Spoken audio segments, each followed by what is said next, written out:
जय माता दी। मैं हूँ रीना और आप सभी का हमारे चैनल सुविचार विद रीना में बहुत बहुत स्वागत है।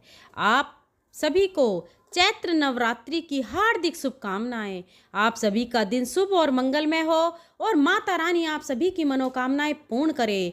आज आप हमारे चैनल पर दुर्गा सप्तशती का पाठ और नवरात्रि की व्रत कथा भी जरूर सुनिए। अब सुनिए देवी भागवत पुराण का अध्याय 16। व्यास जी कहते हैं, दुर्मुख युद्ध में काम आ गया। यह समाचार सुनकर महिषासुर क्रोध से मूर्छित हो गया। यह क्या हो गया? यूं बार बार वह संपूर्ण दानवों से पूछने लगा। उसने कहा, दुर्मुख और वासकल बड़े सूरवीर दानव थे। एक सुकुमार कन्या के हाथ वे युद्ध भूमि में सदा के लिए सो गए। यह कितनी महान आश्चर्य की बात है। देखो, यही देव का विधान है। इससे सिद्ध हो रहा है कि मनुष्य सर्वथा परतंत्र है। उन्हें अच्छे बुरे कर्मों के अनुसार सुख और दुख में लगाने का अधिकार सदा एकमात्र प्रबल काल को ही है। ये दोनों प्रसिद्ध दानव थे, इनकी मृत्यु हो गई। इसके बाद अब क्या करना चाहिए? बड़ी विषम परिस्थिति सामने आ गई है। सब लोग परस्पर विचार करके जो उचित जान पड़े कहे। व्यास जी कहते हैं, राजेंद्र, इस प्रकार अमित पराक्रमी महिषासुर के साम कहने पर उसका सेना अध्यक्ष महारथी चिराग बोला, राजन, एक स्त्री के मार डालने में कौन सी चिंता की बात है? मैं उसका वध कर डालूंगा।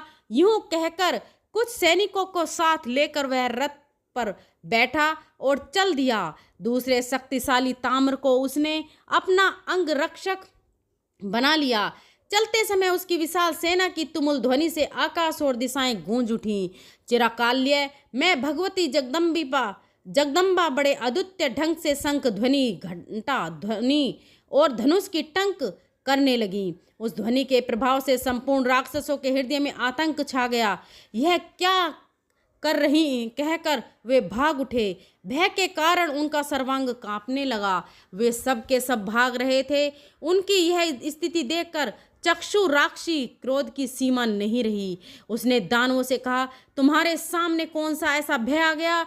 दैत्योभिमान में चूर रहने वाली इस स्त्री को तो मैं आज ही वाणों के द्वारा यमपुरी भेज दूंगा।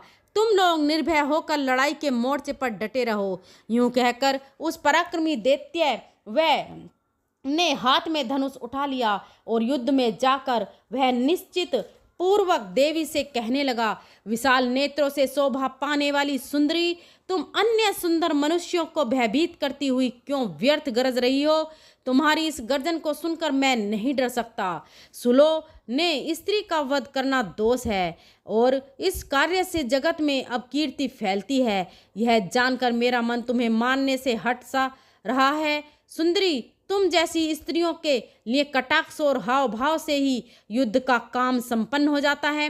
कभी कहीं भी शास्त्रों द्वारा इनका युद्ध नहीं हुआ है। तो सुजगने तुम्हारे मन में भी मूर्खता ही भरी हुई है।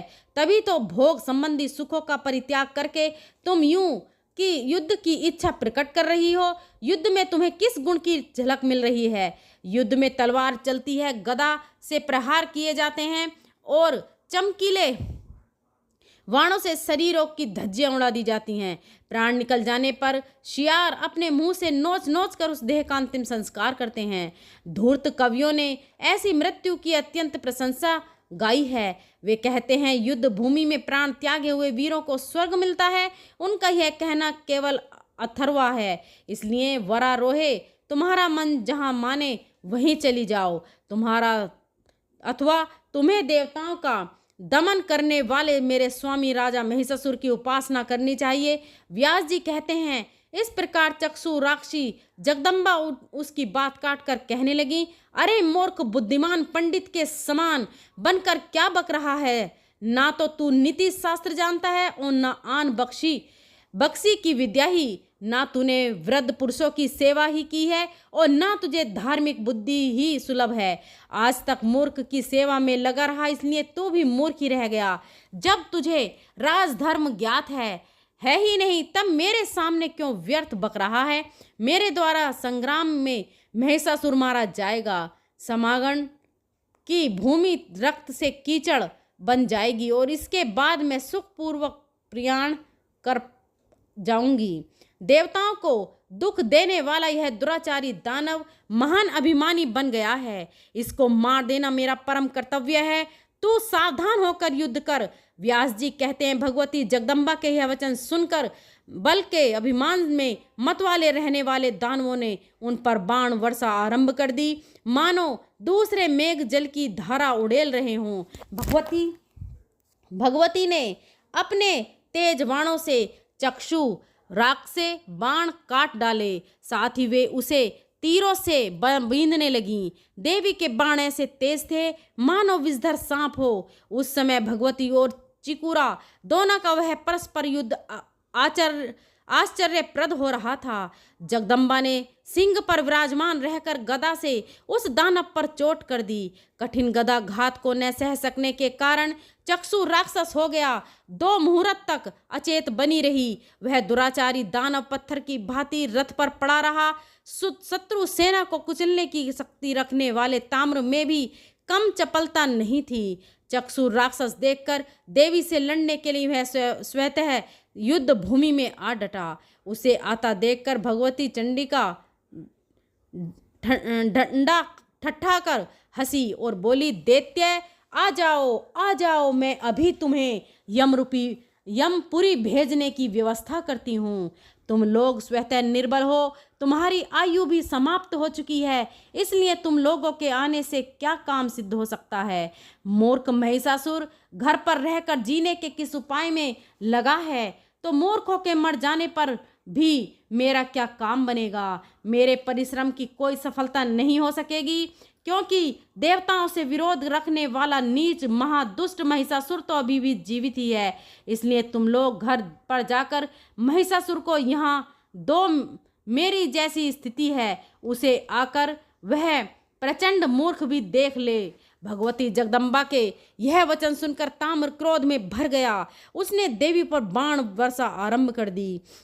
उसके बाद धनुष की डोरी पर चढ़ाकर कान तक खींचने जाते हैं। भगवती ने भी ताम्र का वध करने के विचार से धनुष पर बाण चढ़ाया और खींचकर उस पर छोड़ने लगी। इतने में महाबली चिरा की मूर्छा टूट गई।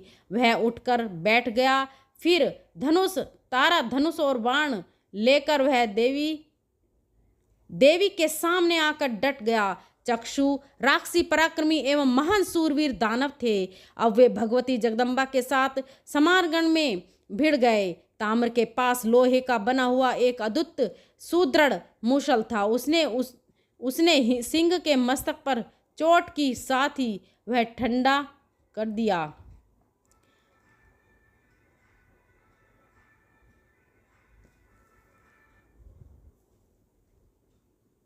गरजने लगा। गरजते हुए ताम्र को देखकर देवी की क्रोध अग्नि भड़क उठी।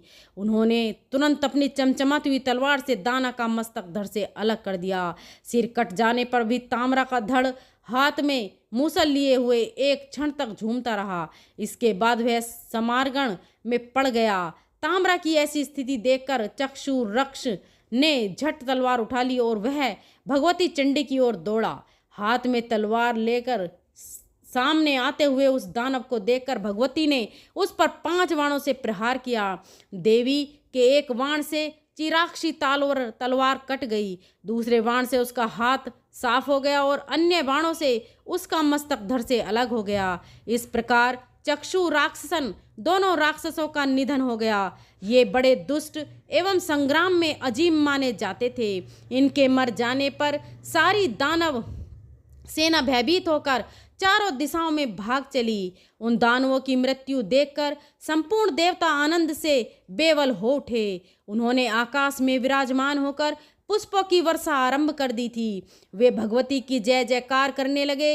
ऋषि देवता गंधर्व बेताल सिद्ध और चारण इन सब के मुंह से बार बार भगवती चंडिका की विजय घोषणा होने लगी। व्यास जी कहते हैं, देवी ने चिरा और राग को मार दिया। यह समाचार सुनकर महिषासुर के आश्चर्य की सीमा नहीं रही। तब उसने देवी का वध करने के लिए बहुत से अमित बलशाली दैत्यों को जाने की आज्ञा दी। उन दैत्यों में असोमा और विटाला यह बहुत प्रमुख दानव थे। युद्ध में कोई इनका सामना नहीं कर सकता था। इन्होंने कवच पहन लिए, हाथों में अस्त्र शस्त्र के लिए और विशाल सेना के साथ समानगढ़ में जाकर उपस्थित हो गए। वहाँ इन्होंने भगवती सिंह पर विराजमान हैं। उनके 18 दिव्य भुजाएं हैं। तलवार और ढाल आदि आयुध को उन्होंने धारण कर रखा है और वे दैत्यों का वध करने के लिए सर्वथा तत्पर हैं। तब अशोली माँ देवी के सामने चला गया और अत्यंत नम्रता के साथ शांतिपूर्वक देवी से कहने लगा। असोमा बोला, देवी सच्ची बात बताओ, तुमने किस प्रयोजन से यहाँ आने का कष्ट उठाया है और सुंदरी इन निरपराधी दैत्यों को क्यों मार रही हो? इसका कारण बताने की कृपा करो। मैं अभी तुम्हारे साथ संधि करने के लिए तैयार हूँ। बरा रोहे, स्वर्ण, मणि, रत्न और अच्छे अच्छे पात्र, तुम्हें जिन वस्तुओं की इच्छा हो उन्हें लेकर शीघ्र यहाँ से पधारो। क्यों युद्ध की अभिलाषा प्रकट करती हो? युद्ध में तो दुख और संताप की भरमार रहती है। महात्मा पुरुष कहते हैं कि युद्ध संपूर्ण सुखों का विलक्ष्य कर तुम्हारा यह शरीर अत्यंत सुकोमल है। पुष्प का आघात भी इसके लिए असह्य है। ऐसी स्थिति में मुझे महान आश्चर्य यह है कि तुम शास्त्रों के आघात कैसे और क्यों सहने के लिए तैयार हो। चतुर का फल है शांतिपूर्वक निरंतर सुख भोगना। इसलिए तुम दुख के हेतु भूत संग्राम की क्यों इच्छा कर रही हो? इस जगत में सुख प्राप्त करना और दुख त्यागना यह साधारण नियम है। अंबिके दैत्यों ने तुम्हारा कुछ भी अपराध नहीं किया है, फिर भी तुम्हारे हाथ क्यों मारे जाएं? दया और धर्म परम पुरुष की शरीर है तथा सत्य को प्राण कहा गया है। इसलिए विवेकी जन को चाहिए कि दया और सत्य की सदा रक्षा करे। श्रोताओ, तुम दानवों का संहार करने पर तुली हो, इसका कारण तो बताने की कृपा करो। देवी कहने लगी, महाबाहो, मैं यहाँ क्यों आई हूँ? यह तुम्हारा पहला प्रश्न है। इसे स्पष्ट करने के बाद दानव वध का प्रयोजन बताऊंगी। दैत्य संपूर्ण लोकों में मेरा निरंतर विचरण होता रहता है। प्राणियों के उचित और अनुचित कार्यों को मैं साक्षी रूप से सदा देखती रहती हूँ। मुझे कभी भी ना भोग की इच्छा है, न लोभ है और ना किसी के प्रति द्वेष भाव ही है। धर्म की मर्यादा रखने तथा साधु जनों का संरक्षण करने के लिए इस धराधाम पर मैं भ्रमण किया करती हूँ। इस नियत व्रत का मेरे द्वारा निरंतर पालन होता रहता है। पुरुषों की रक्षा करना, वेदों को सुरक्षित रखना तथा जो दुष्ट हैं उन्हें मारना, यह मेरा सहज कार्य है। इसलिए मैं अनेकों अवतार धारण करती हूँ। प्रत्येक युग में जो अवतार होते हैं उन सब की व्यवस्था मेरे हाथ में है। महिषासुर महान नीच है। देवताओं को मारने के लिए उसकी सतत चेष्टा चल रही है। यह जानकर उसे मारने के विचार से ही इस समय मैं यहाँ उपस्थित हूँ। दानव सूरद्रोही महिषासुर बड़ा भारी खल है, मैं उसे मार डालूंगी।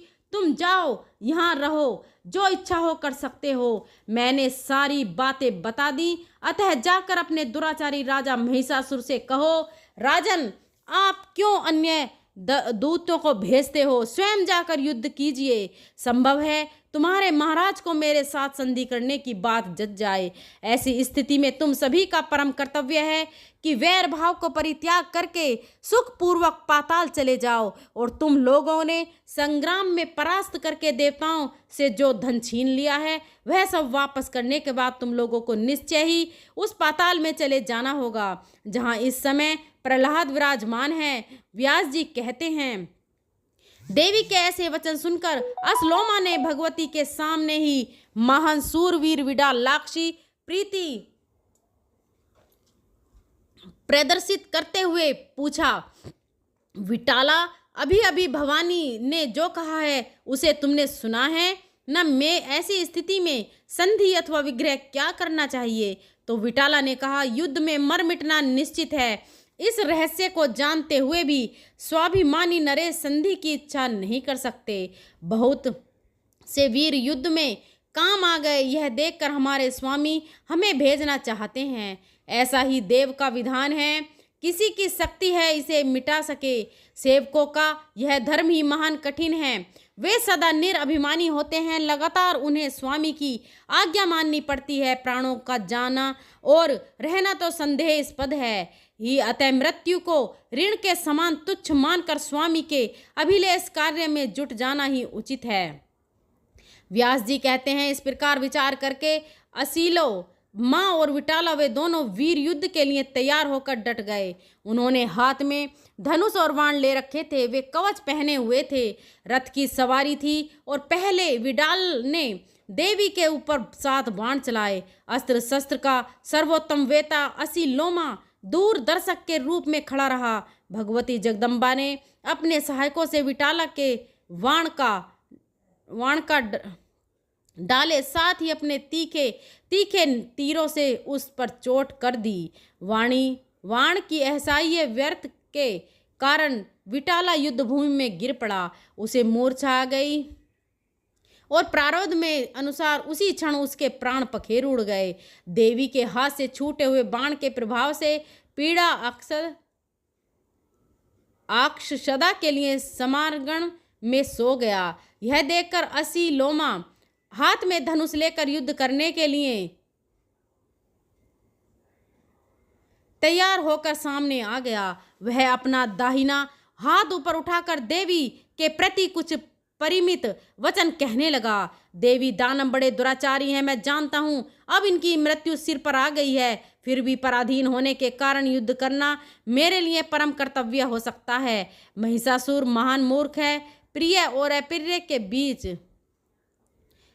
के विषय में वह कुछ जान नहीं पाता। उसके सामने हितकाई भी यदि अप्रिय है तो मुझे नहीं कहने चाहिए। मैं वीर धर्म के अनुसार मर जाना उचित समझता हूँ, फिर चाहे वह शुभ हो या अथवा अशुभ। मेरी समझ में प्रारब्ध ही बलवान है। पुरुषार्थ को धिक्कार है, इससे कोई काम सिद्ध नहीं हो सकता। तभी तो तुम्हारे वाण लगते ही दानव जमीन पर लेटते चले जा रहे हैं। इस प्रकार कहकर दानव श्रेष्ठ ओशोमा ने देवी के ऊपर वाण बरसाना आरंभ कर दिया। निकट आते ही भगवती ने अपने बाणों से उसके बाण काट डाले, साथ ही शीघ्रगामी अन्य बाणों से असीलोमा को गहरी चोट पहुंचाई। उस समय भगवती का मुखमंडल क्रोध से तमतमा उठा था। देवता दूर से देख रहे थे। असोमा का सर्वांग बाणों से बिंध गया था, रक्त की धार बह रही थी। इससे वह इस प्रकार शोभा पाता था मानो फूला हुआ पलाश का वृक्ष हो। फिर तो असलोमा ने लोहे की बनी विशाल गदा हाथ में उठा ली और बड़ी तेजी के साथ वह देवी की ओर दौड़ा। क्रोध में आकर उसने सिंह के मस्तक पर वह गदा चला दी। सिंह ने असोमा के किए हुए गदा घात की कुछ भी परवाह न की, उल्टे अपने नखों से उसकी छाती चीर डाला। वह विकराल दैत्य हाथ में गदा लिए ही बड़े जोर से उछला और सिंह के मस्तक पर चढ़कर उसने भगवती जगदम्बा पर गदा से चोट कर दी। राजन देवी ने असीलो माँ के किए हुए प्रहार को रोक लिया और उसी क्षण अपनी तेज तलवार से उसका मस्तक धड़ से काट दिया। मस्तक कट जाने पर वह दानव राज असीलो माँ तुरंत जमीन पर लेट गया। अब तो उस दुरात्मा दानव की सेना में हाहाकार मच गया। देवी की जय हो, इस प्रकार के जयकार लगाकर देवता गण भगवती जगदम्बा की स्तुति करने लगे। देवताओं की दंदुबियां बज उठी। राजन किन्नर गण यशोगान करने में संलग्न हो गए। विटाला और लोमा ये दोनों दैत्य मरकर समारगण में सदा के लिए सो गए। शेष संपूर्ण सैनिक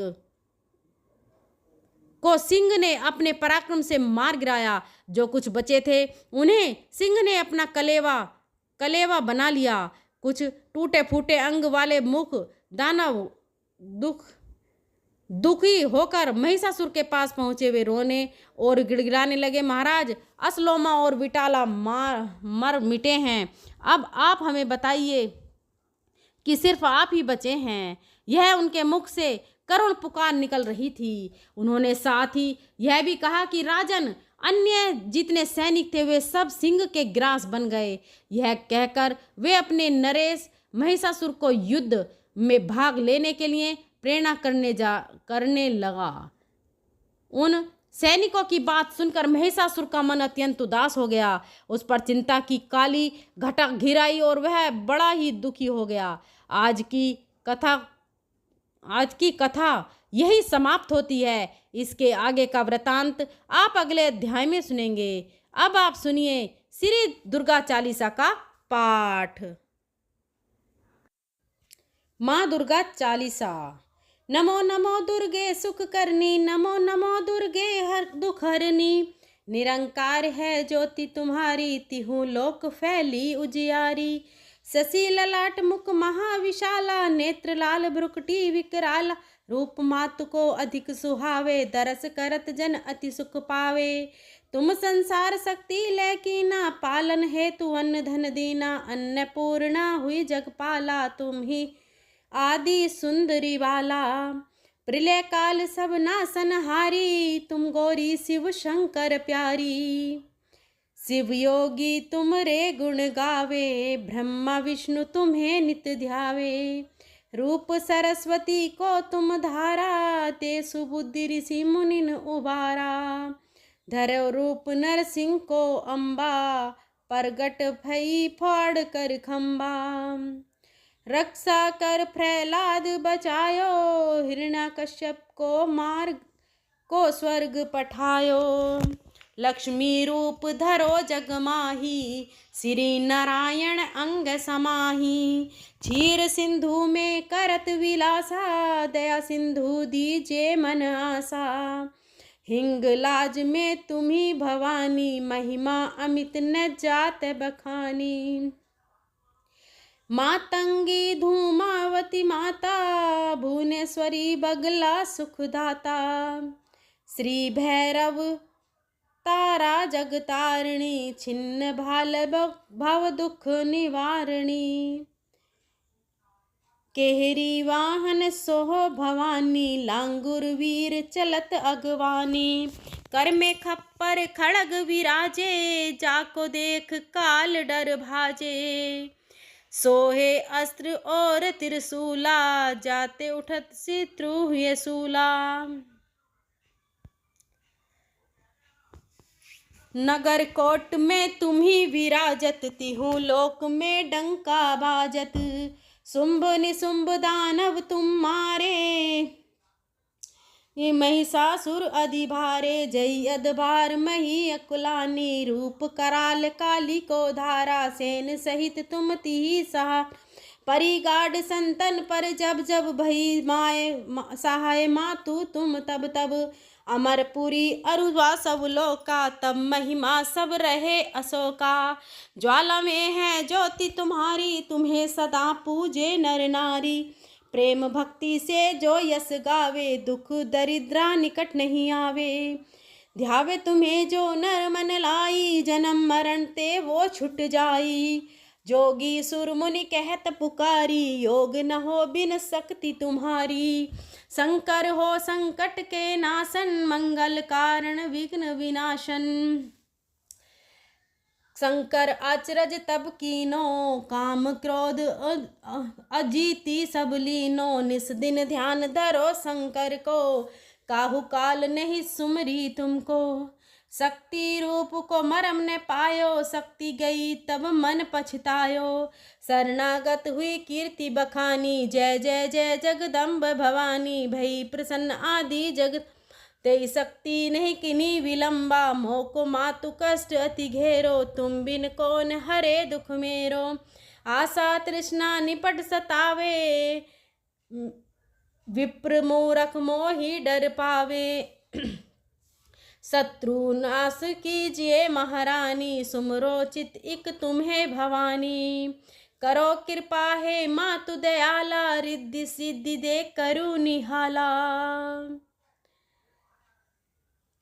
जय जब लगी जियो दया फल पाऊं, तुमरो यस मैं सदा सुनाऊं। दुर्गा चालीसा जो गावे, सब सुख भोग परम पद पावे। देवी दास शरण निजानी, करू कृपा जगदम्ब भवानी। बोलिए जगदम्बा माता की जय। आज की वीडियो आपको कैसी लगी कमेंट बॉक्स में ज़रूर बताएं और जय माता की ज़रूर लिखें। अगर मेरे बोलने में कोई त्रुटि हो तो मैं हाथ जोड़कर क्षमा प्रार्थी हूँ। और आपके अपने ही चैनल सुविचार विद रीना को सब्सक्राइब ज़रूर करें, बेल आइकन को प्रेस करें ताकि आने वाले सभी वीडियो की नोटिफिकेशन आपको मिल सके। चैत्र मास महात्म्य माता दुर्गा का यह महापुराण की गाथा सुनने से परिवार के सभी कष्टों से मुक्ति मिलती है, इसलिए इसका रसपान अवश्य करें। चलिए मिलते हैं अगले अध्याय के साथ, तब तक के लिए जय माता दी। धन्यवाद।